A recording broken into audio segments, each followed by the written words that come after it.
Shalom saudaraku, di dalam kasih Tuhan dimanapun saudara berada, damai sejahtera Allah, sukacita dari Kristus Tuhan kita melimpah selalu dalam kehidupan saudara yang senantiasa berharap dan percaya kepada Tuhan.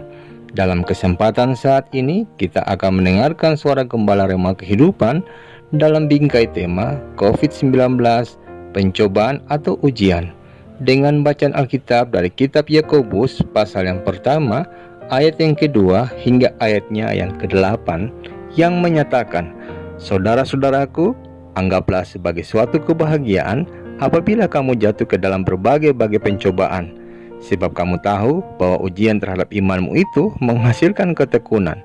Dan biarkanlah ketekunan itu memperoleh buah yang matang, supaya kamu menjadi sempurna dan utuh dan tak kekurangan suatu apapun. Tetapi apabila di antara kamu ada yang kekurangan hikmat, hendaklah ia memintakannya kepada Allah, yang memberikan kepada semua orang dengan murah hati dengan tidak membangkit-bangkit, maka hal itu akan diberikan kepadanya. Hendaklah ia memintanya dalam iman, dan sama sekali jangan bimbang, sebab orang yang bimbang sama dengan gelombang laut yang diombang-ambingkan kian kemari oleh angin. Orang yang demikian janganlah mengira bahwa ia akan menerima sesuatu dari Tuhan, sebab orang yang mendua hati tidak akan tenang dalam hidupnya." Demikianlah pembacaan Alkitab. Saudaraku, umumnya siapapun menyetujui bahwa penderitaan merupakan suatu keadaan yang tidak menyenangkan dan jauh dari suasana bahagia.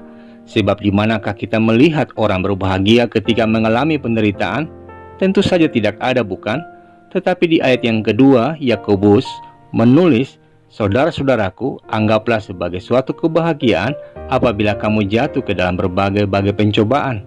Timbul pertanyaan, bagaimanakah dapat mampu menganggap suatu kebahagiaan walaupun menghadapi pencobaan?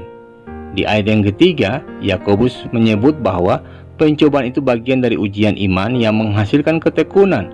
Lalu di ayat yang keempat dikatakan, ketekunan menghasilkan buah yang matang, yakni menuju ke arah kesempurnaan iman. Artinya, ketika menghadapi penderitaan hidup, orang percaya haruslah memandang penderitaan itu sebagai ujian dan selanjutnya bersedia dengan penuh ketekunan menjalani semua kenyataan itu. Hanya saja saudaraku, kita kerap bingung saat harus memahami mana temptation atau pencobaan dan mana test atau ujian. Saat kita dihadapkan masalah, itu pencobaan atau ujian. Saat kita tergelincir jatuh dalam godaan dosa, itu pencobaan atau ujian.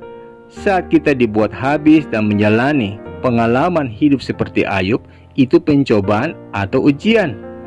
Bahkan ketika dunia dan bangsa kita diperhadapkan dengan pandemi COVID-19, itu pencobaan atau ujian.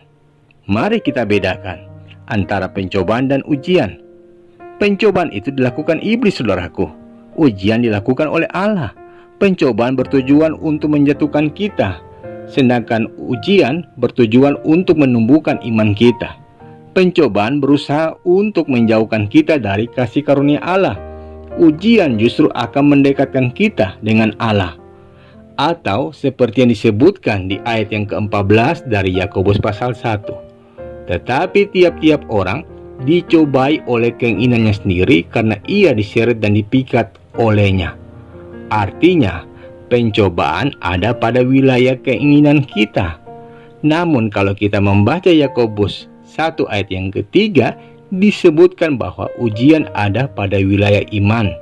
Dengan kata lain, Tuhan menguji kita untuk memunculkan hal-hal yang terbaik dalam diri kita. Sementara iblis mencobai kita untuk memunculkan hal-hal yang terburuk dari dalam diri kita. Saya ambil contoh misalnya, sebelum produk dijual kepada konsumen, umumnya barang itu harus melalui uji kualitas lebih dulu.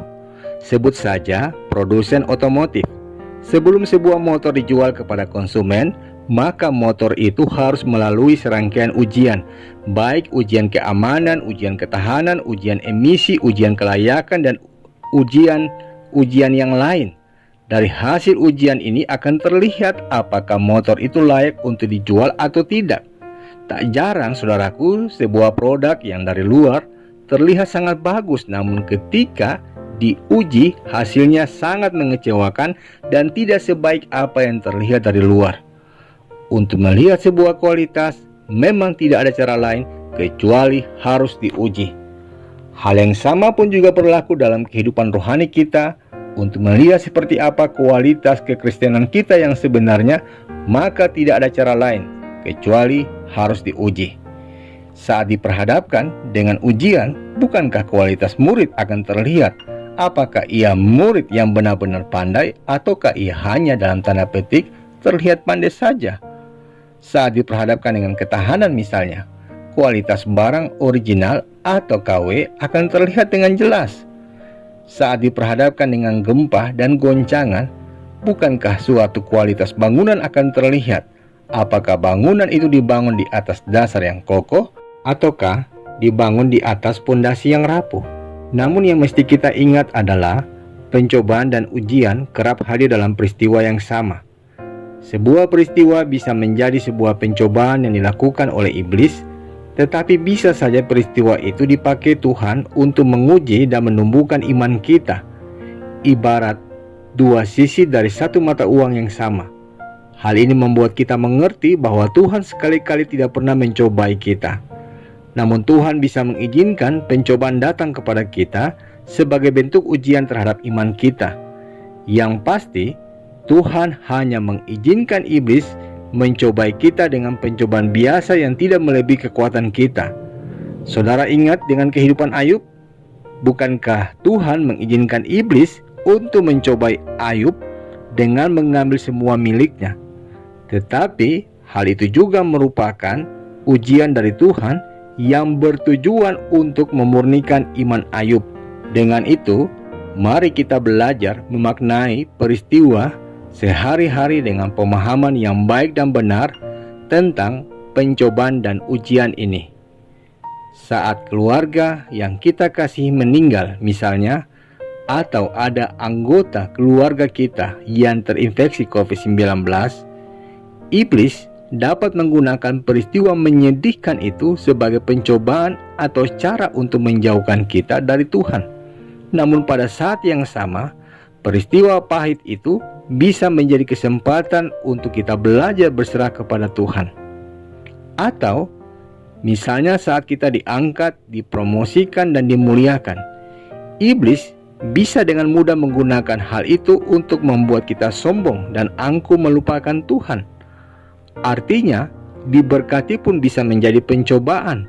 Namun pada saat yang sama, diberkati dengan berkelimpahan bisa menjadi kesempatan bagi saudara dan saya untuk menggunakan mamon sebagai alat yang efektif untuk kepentingan kerajaan Allah di muka bumi ini.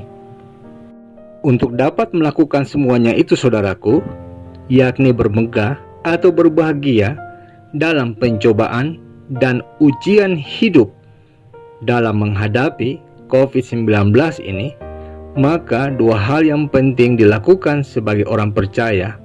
Yang pertama, kita memerlukan hikmat Tuhan untuk membedakan mana temptation atau pencobaan dan mana tes atau ujian.